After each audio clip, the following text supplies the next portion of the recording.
Hari Om.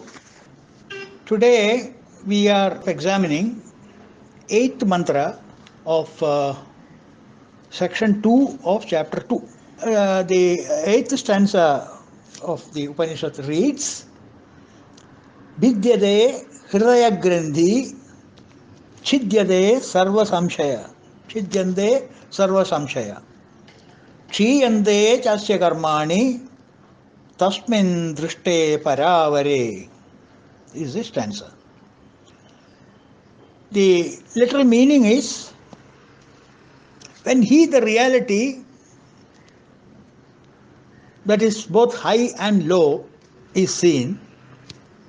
High and low means the higher nature and the lower nature is seen. The knot of the heart is untied, or the knot binding the heart is untied. All doubts are resolved and all karmas consumed. This is the meaning of this stanza. Now let's examine this in a little bit of detail. Having seen, tasmin drishte paravare, having seen, meaning having understood the low profile and the high profile of the reality, meaning the manifest and the unmanifest nature of the reality. Now, what is manifest and unmanifest? Manifest and unmanifest are nothing but the effect and the cause. He is both the cause and the effect. The supreme reality is both the cause and the effect. We have seen this a number of times. It is he who is the effect, it is he who is the cause. Because he is one with the second. So if he is effect and not the cause, the effect must be something other than the cause. And therefore, it beats the theory of one without a second. Therefore, we have to maintain the right way that both effect and cause is him alone.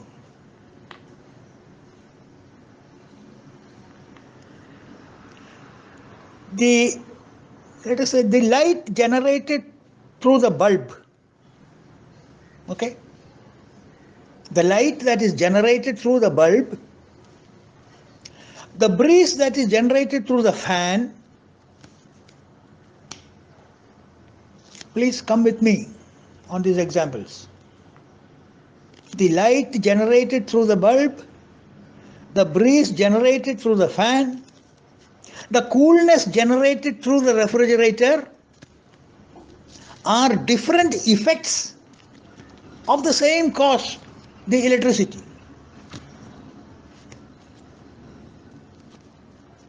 Electricity is the same, whether it is a breeze or coolness or the light. Because of the upasis are different, the effects are different. The BMI is different, OET is different. Now the light is not the breeze. The breeze is not the coolness, because the bulb is not the fan. The fan is not the refrigerator. Think. Yet, the energy that causes all these effects is one and the same, the electricity.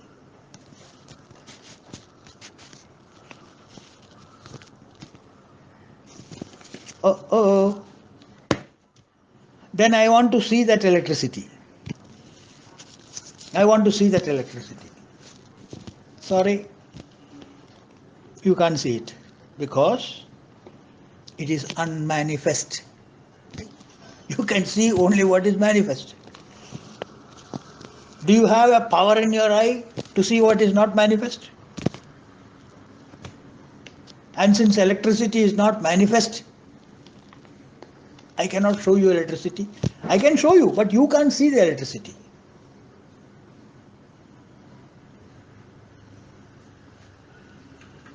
You can see all its manifestations, but you can't see what is not manifest.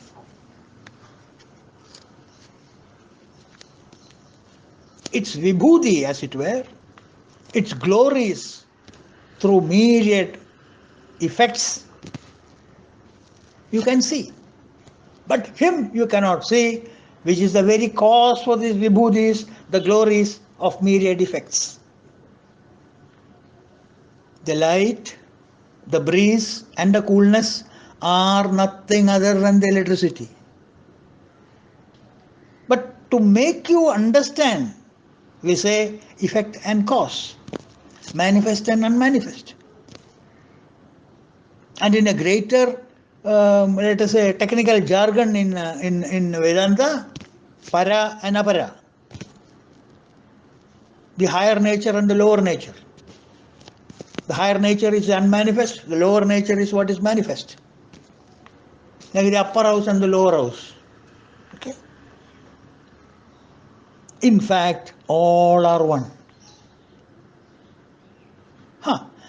Having grasped and understood and realized the Supreme Reality in both its forms, tasmin drishte paravaro, in its para form and apara form, in its lower nature and the higher nature, in its cause and the effect,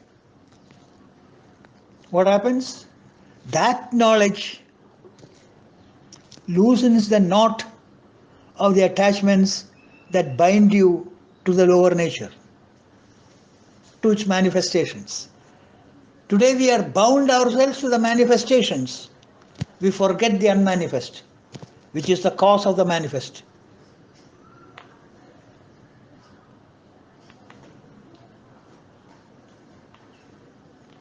These knots are the group of tendencies or vasanas in the mind due to avidya or ignorance. Ignorance or avidya of what?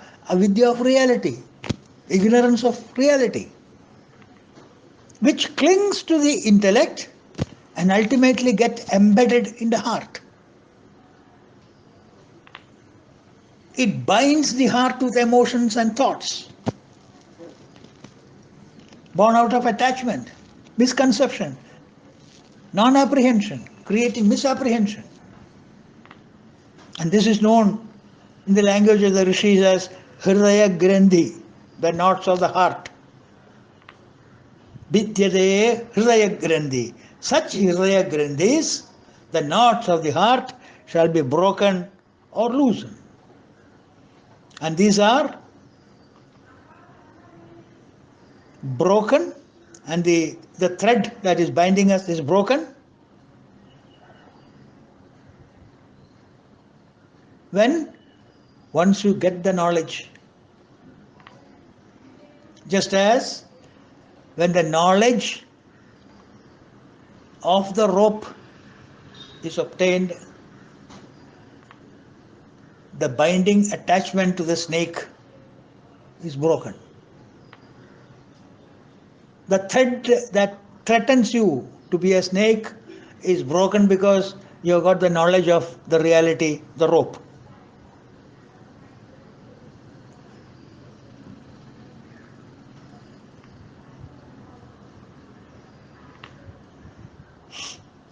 Shankara in his Annapurneshwari Stotra refers to this as Leela Nataka Sutra.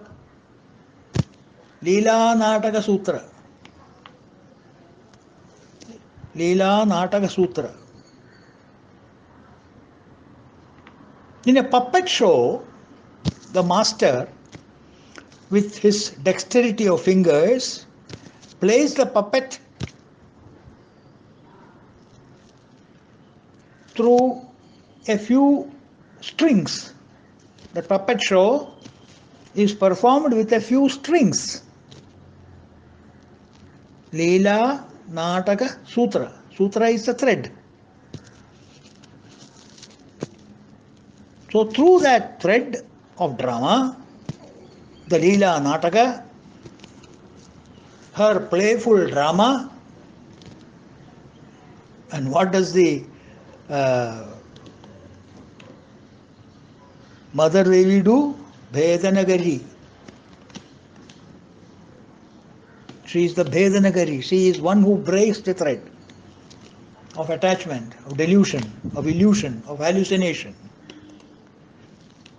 Leela, Nataka, Sutra, Bhedanagari, Pratyaksha Maheshwari. Pratyaksha Maheshwari, the manifest Maheshwari. The Maheshwari when you realize, the Maheshwari when you see, that reality when you see, what happens is all your Hridaya Grindhis are broken. Meaning you are liberated from the thaldom of attachment. All delusions are cleared, all doubts are removed the moment you realize her true nature or your true nature. Once it is realized, where is a delusion?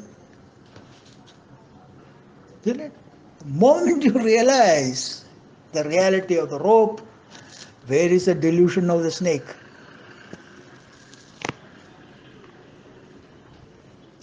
Where is your vigor and vitality in your 90s? Where is the water in a dried up pond? Where are your followers or parivar when you declare bankruptcy? Where is the samsar when the tattva is realized? Tattvamasi? No, friends, these are not my words. Shankara said so in Bhaja Govindam. He roars in Bhaja Govindam.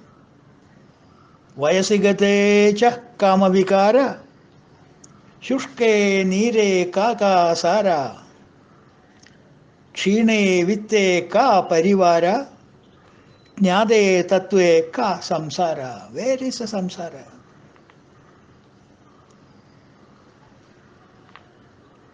All your karma get exhausted. Jnanagni dagdha karmanam. The fire of knowledge burns all your karmas. All the karmas are burnt at the dawn of knowledge. The consequences of the actions of the pre-knowledge stage, carefully. The consequences of the actions of the pre-knowledge stage do not haunt you at the post-knowledge stage. Think please. Once the knowledge dawns, that is the end of samsara.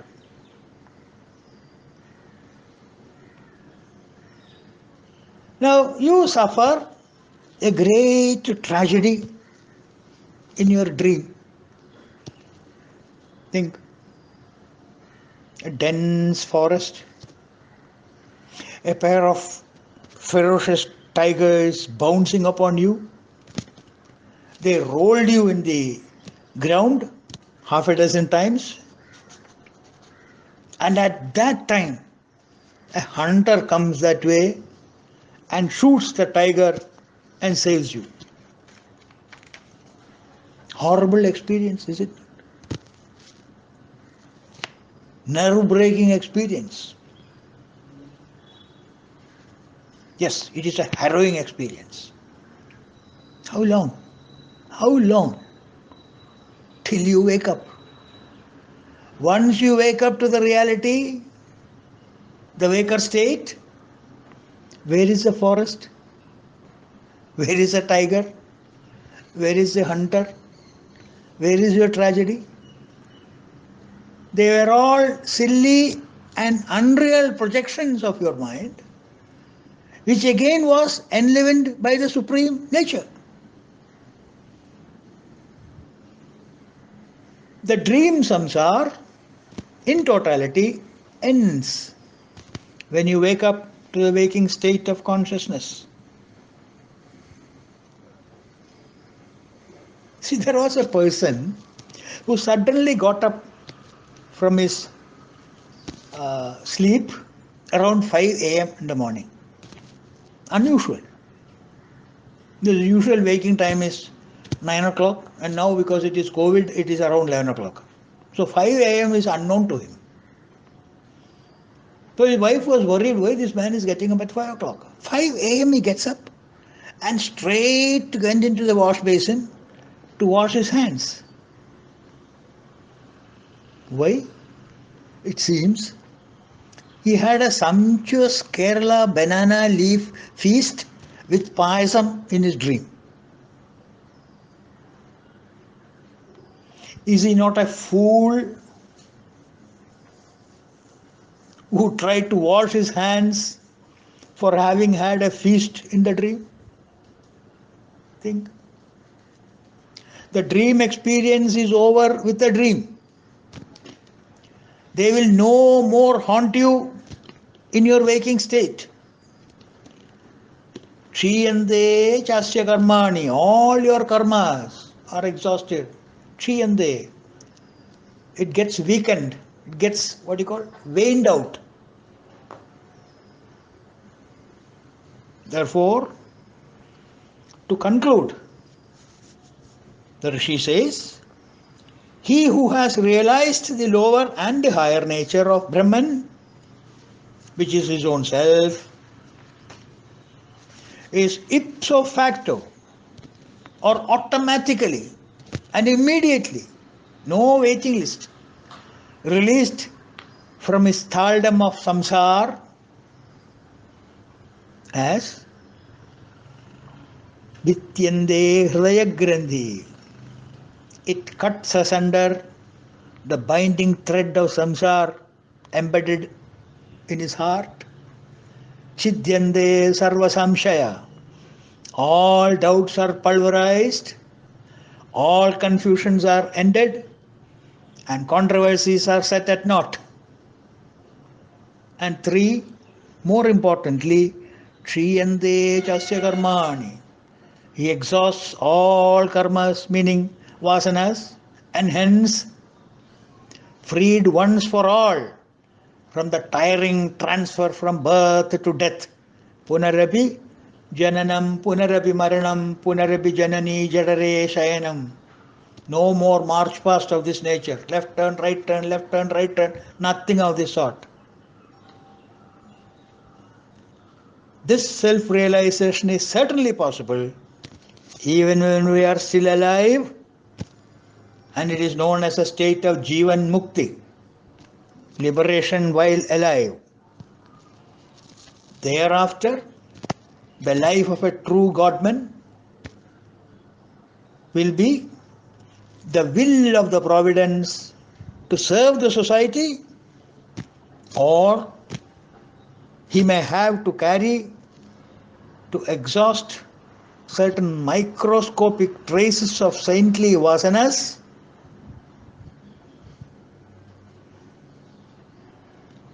and this type of life after realization, having become Jivan Mukti and still plods on in this world, this type of life is known in our Adhyatmic exercises as Karma Abhasa. Because of the karma, inexhaustible, small traces of karma here and there, the body is maintained. Otherwise, mentally and intellectually, he is free.